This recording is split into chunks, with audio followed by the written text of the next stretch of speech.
In today's talk, I am going to discuss one of the most famous and influential religious and philosophical books, the Bhagavad Gita, which literally means the divine song. The Bhagavad Gita is a part of the great epic poem Mahabharata, which is the longest poem in the world, about 7 times longer than the Iliad and the Odyssey combined. The Mahabharata's authorship is traditionally attributed to Vyasa, and the Bhagavad Gita as its part occurs in the Bhishma Parva of the Mahabharata. It consists of 18 chapters and 700 verses in Sanskrit.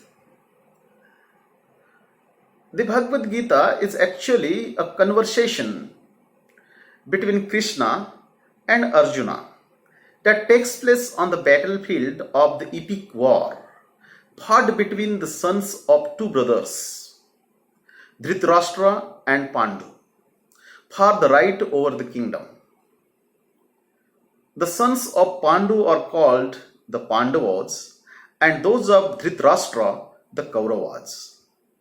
Despite its being a family war, most of the royal families from different parts of India had joined either of the parties in the war. Arjuna, reputed to be the greatest archer on the earth, was one of the Pandavas. And Krishna, who is believed to be incarnation of God or Vishnu, happens to be the Arjuna's charioteer in the battle. When Arjuna surveys the standing armies and warriors from both the sides, he sees his cousins, Kauravas, his grandfathers, teachers, uncles, and friends on the enemy's side. Seeing these familiar faces, he becomes sentimental and thinks of not fighting in the war, as it would inevitably lead to the killings of his own kinsmen and respected persons. And that's why he says to Krishna, "For I desire not victory, O Krishna, nor kingdom, nor pleasures. What is kingdom to us, O Govinda? What enjoyment or even life? Better in this world to eat even the beggar's crust than slay these gurus high-minded. Slaying these gurus or well-wishers, I should taste of blood besprinkled feasts." Again, if the sons of Dhritarashtra, weapon in hand, should slay me, unresisting, unarmed in the battle, that would for me be the better.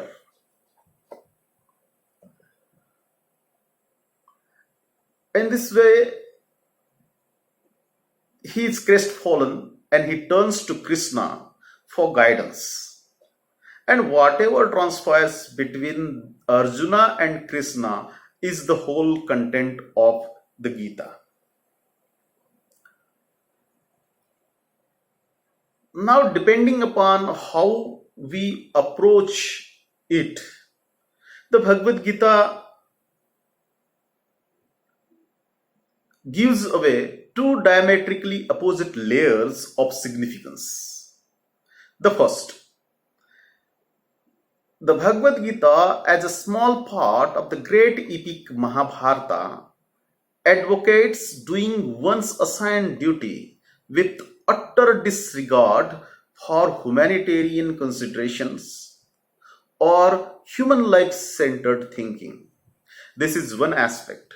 And quite opposed to this aspect is the second aspect, and that is the Bhagavad Gita as an independent spiritual document that surveys the broad range of multiple paths to spiritual liberation for any individual soul.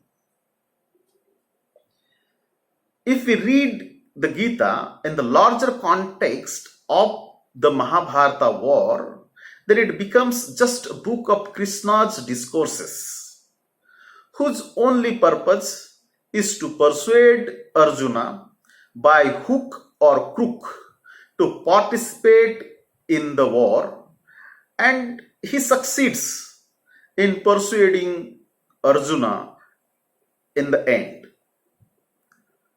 Specifically, in the verses 3 to 4 of chapter 2, Krishna rebukes Arjuna in the strongest terms possible, even calling him an Aryan, to hurt his ego and persuade him to fight. If I have to become more specific, I can say from verses 31 to 37 of chapter 2, Krishna reminds Arjuna of his caste duty as a Kshatriya and paints the humiliating prospect for him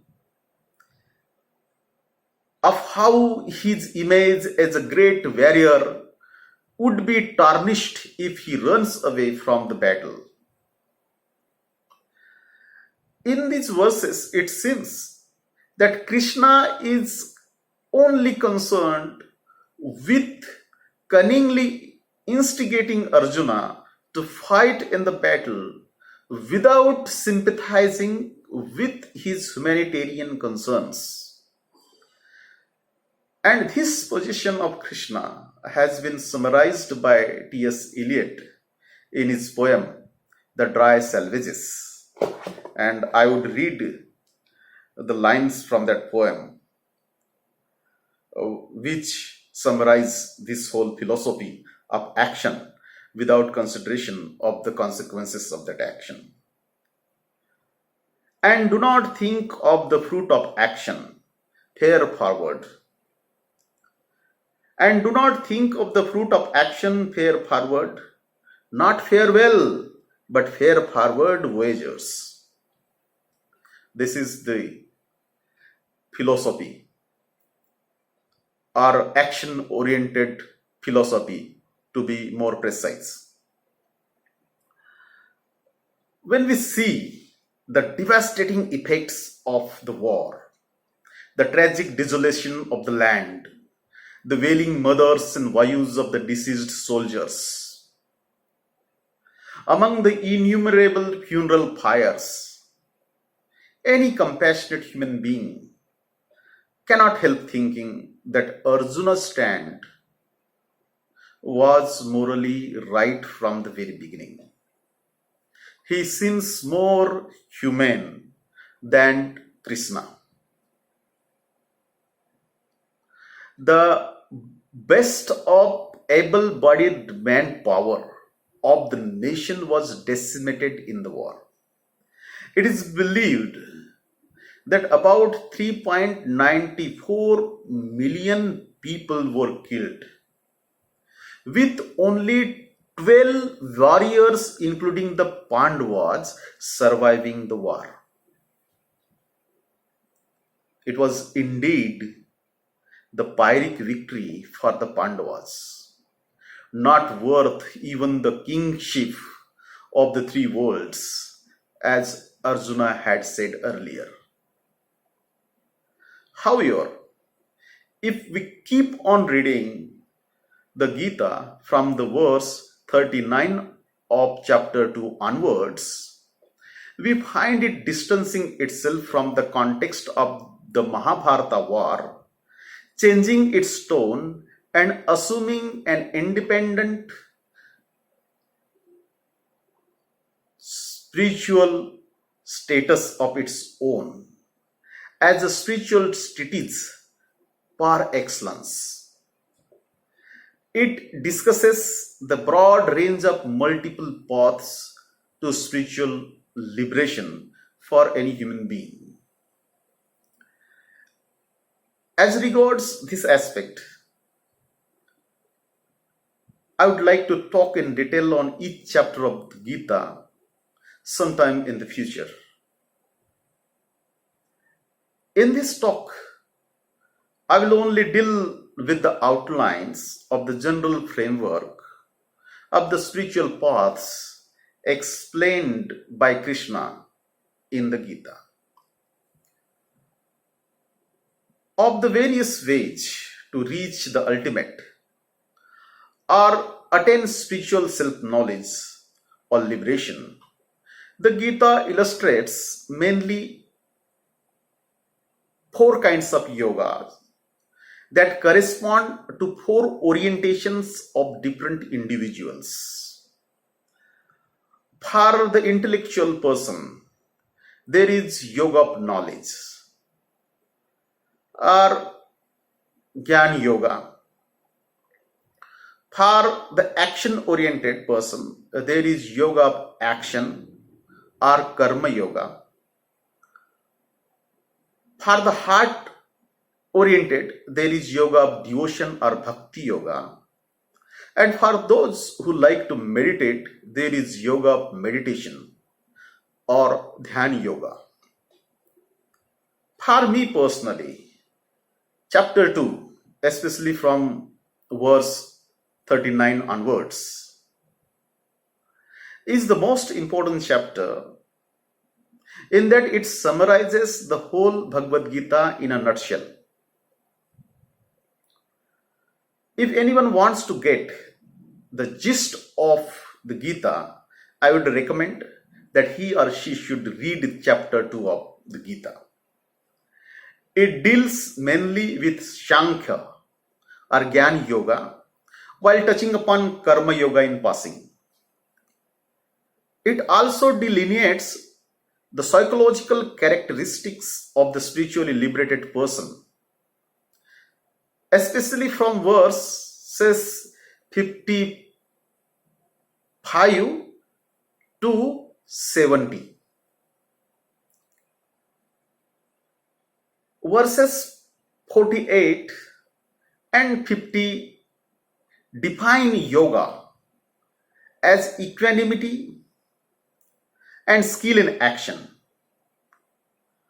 Verses 47 to 48 contain the essence of Karma Yoga, which has also been dealt with in chapter 3 and 5 in detail.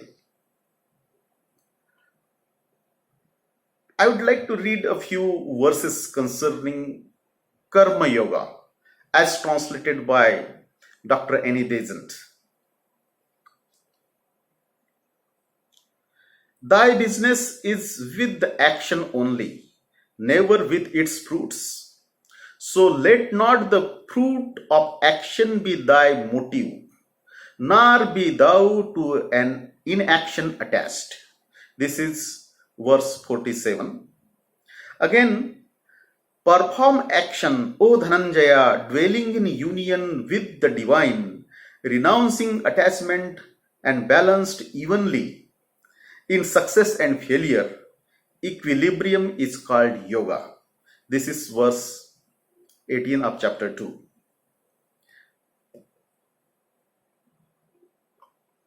Here, I cannot resist the temptation to allude to verses 42 to 46 of chapter 2. In these verses, Krishna startlingly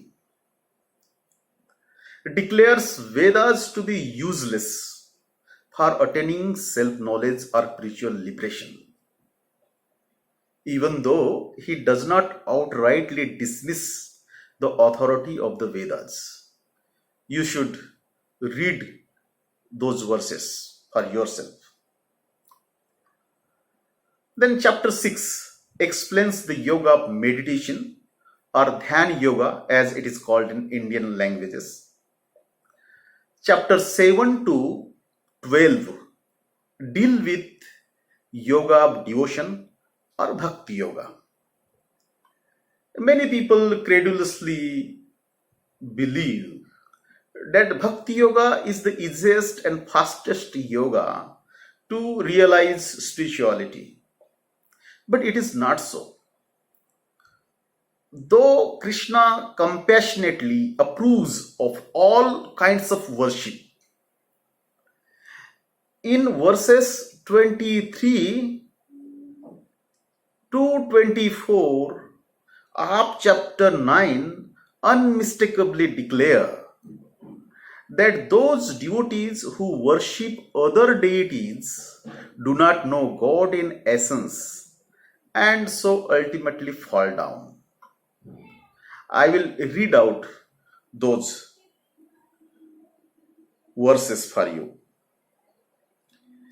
Even the devotees of other gods who worship full of faith, they also worship me, O son of Kunti, though contrary to the ancient rule. Verse 23, chapter 9. Again, I am indeed the enjoyer of all sacrifices, and also the Lord, but they know me not in essence, and hence they fall. Verse 24, chapter 9. Exactly the same import is found in verses 23 to 24 of chapter 7 also. You should read those verses and compare these verses with the verses I have just recited. Then what is real bhakti? The real bhakti is signified by verses 26 and 27 of chapter 9 in the following words. He who offereth to me with devotion a leaf, a flower, a fruit, water, that I accept from the purified self, offered as it is with devotion. Whatever thou doest, whatever thou eatest, whatever thou offerest, whatever thou givest, whatever thou doest of austerity, O Konteya, do thou that as an offering unto me. These are the verses 26 and 27 of chapter 9. This is the real spirit of bhakti. Verse 30 of the same chapter lays it down that even the most sinful person worshipping God becomes righteous, but the condition is that he must worship with undivided heart. And the same import is conveyed to us by verses 6 to 7 of chapter 12. I think I should again read those verses for you. Those verily who, renouncing all actions in me and intend on me, worship meditating on me with wholehearted yoga, these I speedily lift up from the ocean of death and existence, O Partha, their minds being fixed on me. Friends, to end this introductory talk about multiple yogas, I will leave you with the summative verses from chapter 12 for you to ponder over. But please remember that whenever Krishna speaks in the first personal pronoun in absolute terms, he is speaking not as an individual, but as representing the whole or the ultimate truth. I am reading a few verses for you from chapter 12 that convey the whole import of the Gita. Place thy mind in me, unto me let thy reason enter.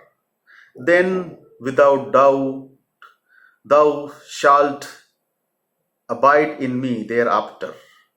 If thou art not able firmly to fix thy mind on me, then by the yoga practice seek to reach me, O Dhananjaya.